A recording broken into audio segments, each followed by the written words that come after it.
বন্ধুরা, সুজি দিয়ে গোলাপজাম তৈরি করতে গেলে যদি তোমরা এই উপকরণগুলি দাও তাহলে কিন্তু গোলাপজাম হবে একদম ছানার গোলাপজামের মতো। কেউ কিন্তু বুঝতেই পারবে না যে এটা সুজি দিয়ে বানানো নাকি হচ্ছে এটা ছানা দিয়ে বানানো। তাই বন্ধুরা, তোমাদের জন্য আজকে একটা খুবই সুন্দর রেসিপি নিয়ে চলে এসেছি। দেখতে থাকো, 100% রস ঢুকবে, কোনো রকম ঝামেলা হবে না, খুবই সুস্বাদু, একবার খেলে বারবার খাবে। ভালো লাগলে চ্যানেলটা সাবস্ক্রাইব করবে। চলো শুরু করি ভিডিওটা।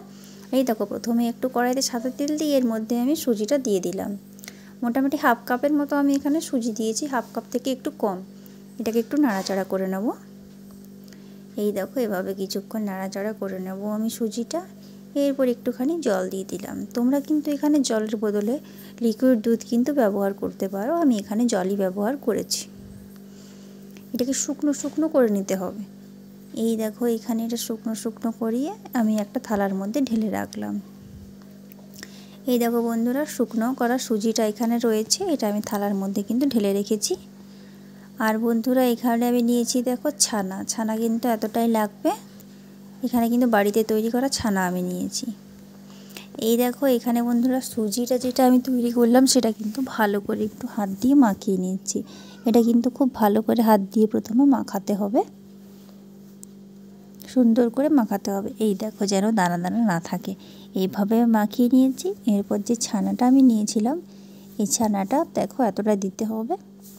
এই ছানার সাথে আমি কিন্তু সুজিটা ভালো করে মাখবো, একদম যেন ছানা আর সুজি মিশে যায়, ঠিক এইভাবেই মাখতে হবে তোমাদের। এই দিকে কিন্তু নজর রাখতে হবে।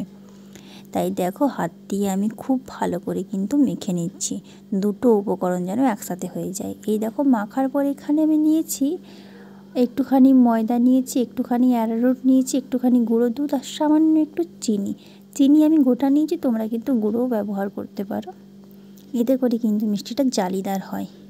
এখানে সামান্য একটু বেকিং পাউডার নিয়েছিলাম বন্ধুরা। এটা দেখো জল দিয়ে একটু মিশিয়ে তারপর আমি এটার সাথে মেখে নিচ্ছি। ভালো করে কিন্তু এটা মেখে নেব। এরপর খুব ভালো করে যেন সব উপকরণগুলো একদম মিশে যায় সেই রকমভাবে মাখতে হবে। যত ভালো করে মাখবে ততই কিন্তু মিষ্টিটা ভালো হবে। তাই কিন্তু মাখার দিকে একটু নজর রাখবে যাতে করে মাখাটা ভালো করে হয়। তো দেখো, এখানে আমি খুব ভালো করে কিন্তু মেখে নিয়েছি, একটা ডো তৈরি করে নেব। এই দেখো, এখানে ডোটা আমি তৈরি করে ফেলেছি। এরপর মিষ্টিগুলো চলো তৈরি করব। এই রকম ছোট ছোট করে নিয়ে কিন্তু গোল গোল করে মিষ্টিটা তৈরি করতে হবে।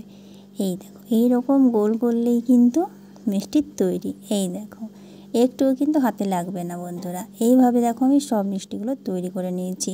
যদি হাতে লাগে তাহলে কিন্তু হবে না বন্ধুরা। কড়াইতে যখন তোমরা ভাজতে যাবে তখন ওই মিষ্টিটা চিটিয়ে যাবে। হাতে যেন একটু না লাগে সেই রকমভাবে মাখতে হবে। এইখানে দেখো, চিনি আর জল আর এলাচ দিয়ে আমি চিনির শিরাটা তৈরি করে নিচ্ছি বন্ধুরা। এটা হতে থাক, ততক্ষণ আমি মিষ্টিগুলো ভেজে নিই। এই দেখো, কড়াইতে আমি তেল গরম হতে দিয়েছি। তেলটা কিন্তু গরম করে মিষ্টিগুলো ছাড়তে হবে, নয়তো কিন্তু কড়াইতে লেগে যাওয়ার ভয় থাকে। এই দেখো বন্ধুরা, কড়াইতে আমি একটা একটা করে মিষ্টিগুলো এরপর ছেড়ে দিচ্ছি। একসাথে কিন্তু অনেকগুলো দিয়ে দেবো আমি। এই দেখো বন্ধুরা, দিয়ে দিচ্ছি, সব একসাথেই দেবো। প্রথমেই বলেছিলাম ভালো করে মাখলে এখানে লেগে যাওয়ার ভয় থাকে না। আর তেলটাও আমি গরম করে নিয়েছি, তাই কিন্তু মিষ্টিগুলো আমি একবারেই ছেড়ে দিলাম। সবগুলো লাল লাল করে একদম ভেজে নেব। খুব ভালো করে কিন্তু ভাজতে হবে। এই দেখো বন্ধুরা, একদম লাল লাল করে ভাজা হয়ে গেছে। এগুলো তুলে নেব। তো দেখো, মিষ্টিগুলো আমি সবগুলো তুলে নিচ্ছি। বাকি যেগুলো আছে সেগুলো কিন্তু আমি একই পদ্ধতিতে ভেজে নেব বন্ধুরা। এগুলো ভাজলেই কিন্তু হয়ে যাবে খুব সুন্দরভাবে। এখানে কিন্তু লেগে যাওয়ার কোনো ভয় নেই, কারণ বন্ধুরা তোমাদের প্রথমেই বলেছিলাম তেলটা আমি গরম করে নিয়েছি আর ভালো করে মাখা হয়েছে। এই দেখো, এভাবে কিন্তু সব মিষ্টিগুলো আমি ভেজে নিয়েছি। দেখো দেখতে কতটা সুন্দর লাগছে বন্ধুরা। এইদিকে দেখো, চিনির শিরাটাও তৈরি হয়ে গেছে। এরপর মিষ্টিগুলো একটা একটা করে চিনির শিরার মধ্যে আমি দিয়ে দেব।